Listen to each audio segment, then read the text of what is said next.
This is Jared, and today I'm going to be talking about my experiences in my first year of ministry. I'm going to be talking about some of the struggles I had, some of the lessons that I learned, and so let's get to it. Alright, this one's the winner. We're geared up, ready to go.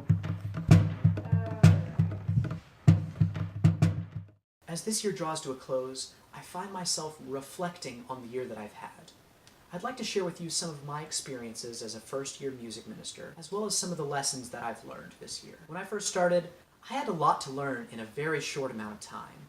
And one of those things was simply the names and faces of all of the people in the new church that I joined. There seemed to be an endless number of people I needed to get to know. And looking back, this may have been my greatest struggle starting out. I tried really hard to get to know everyone, but it was still pretty embarrassing when I would go up to somebody after a service and shake their hand and say, "Hey, what brought you here this Sunday?" Or, "Thanks for coming."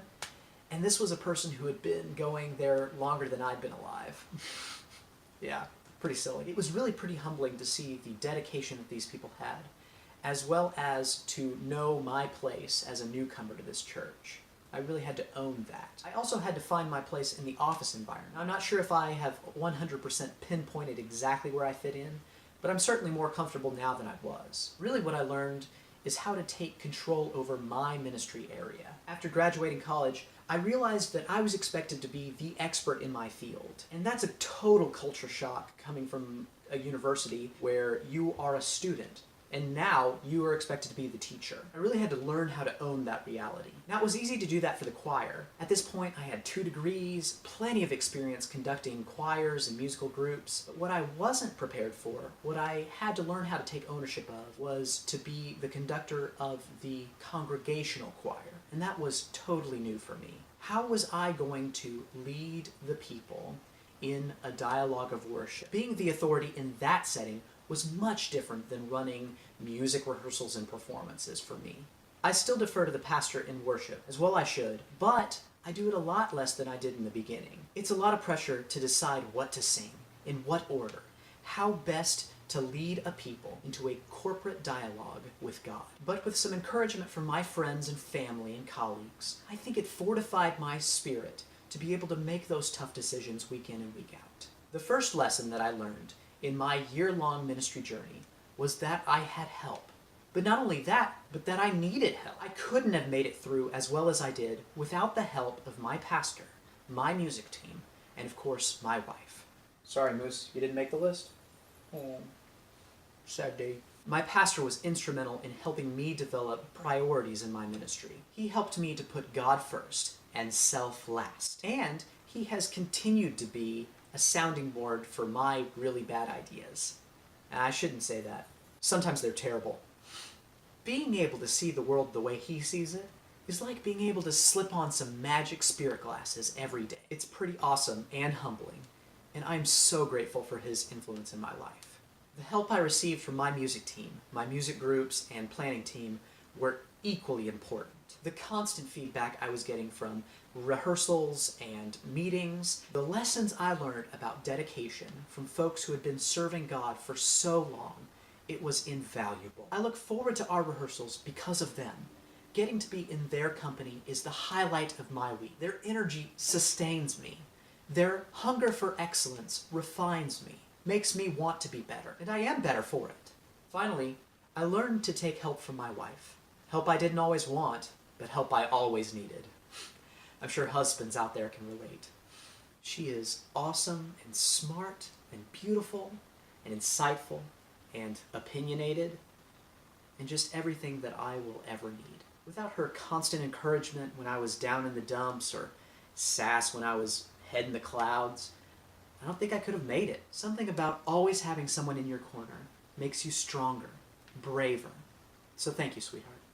Because I started in January, the first big event I had to plan for was Holy Week, which included Easter. This meant a full week of special worship events leading up to a very special Sunday worship experience, which included all of the musical ensembles of the church and even a separate handbell concert. I think the choir alone was responsible for something like 4 months worth of music, condensed into a 1-week experience. It was a lot of music. Not only that, but I had to figure out how to arrange everyone on and off the stage, how to advertise for these events, how to incorporate duets and solos into the worship experience, and a number of other things that I wouldn't have learned otherwise. It all went really well because I learned to ask for help and I learned to plan ahead. That's the second lesson I learned, the importance of planning ahead. With so many important things happening at once, it would have been absolutely disastrous if I would have waited to the last minute to do anything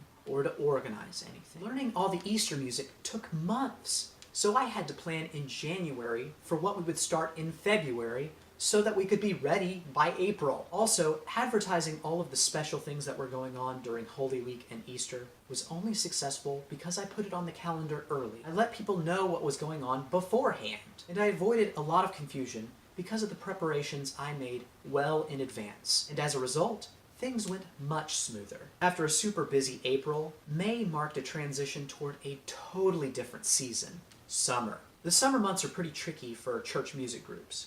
Kids are out of school, teachers are too, and parents want to go on vacation. With folks going out of town unexpectedly, it makes preparing for rehearsals and services much more difficult. I ended up letting everyone take summer off. I thought if I let them go, they would never come back. But actually, the opposite ended up happening. I think we lost 3 or 4, but we gained that number back in new members. And that number just kept on growing. This taught me my third lesson, the importance of rest. Ooh.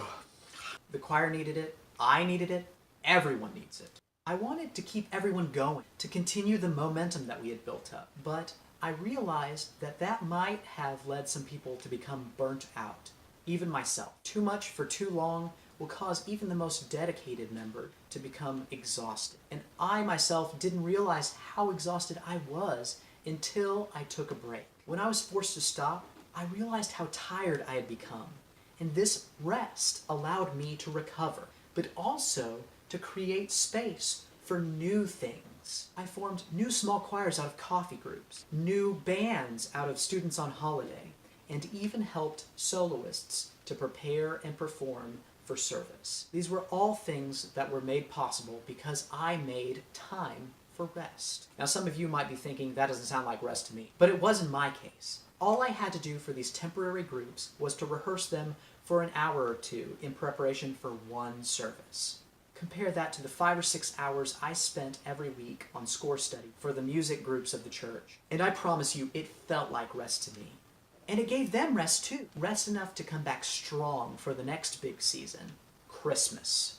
You know, I think Christmas came pretty quick this year. I'm sure every minister, pastor, and worship leader says that every year, but it didn't make it seem any less true to me. Resting during the summer meant we had to play catch up a little, but we were able to brush the dust off those music folders in no time, and we were performing with excellence very quickly. Although I think we actually did less during Advent and Christmas than during Holy Week, it felt like way more. And I think that might be because people place a greater emphasis on Christmas sometimes, although I don't think they would articulate it that way.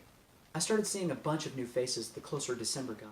And I think we had 5 or 6 new families join both the church and the music ministry within a month of Christmas. That was very humbling to me. The idea that God was calling folks so strongly at that time of year.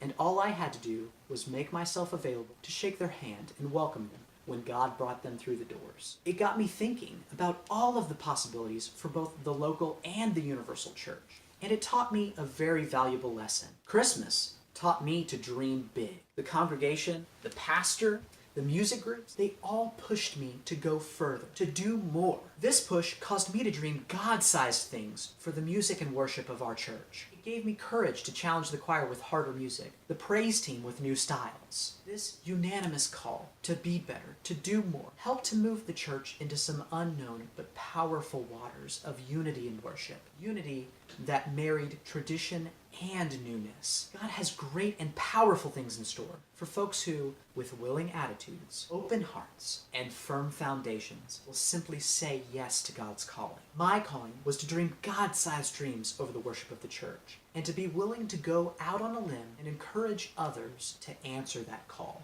Let me tell you, God does not disappoint. God did not once disappoint in my first year of ministry. And I dare say God will continue not to disappoint in every new season. I know that the 4 lessons I learned in my first year of ministry, to take help, to plan ahead, to rest, and to dream big, are all lessons that I will take with me for the rest of my life. I hope that my experience and the lessons that I learned will help you in some way. Me and Moose here would love to know about the experiences that you had this year and the lessons that you learned. Don't be shy.